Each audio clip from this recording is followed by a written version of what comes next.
သေတောင်သေရအောင်မဲ့ဘဝမှာ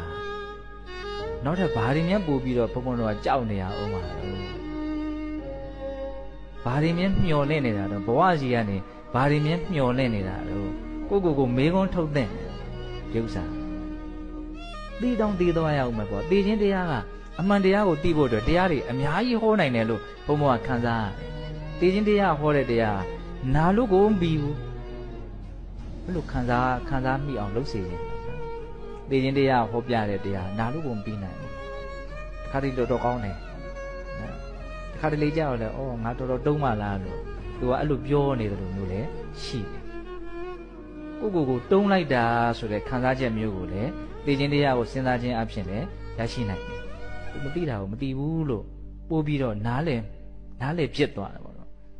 အဲ့ဒါကိုကစလည်းပဲဉာဏ်တမျိုးလို့ဆိုနိုင်တာပေါ့ဟုတ်လား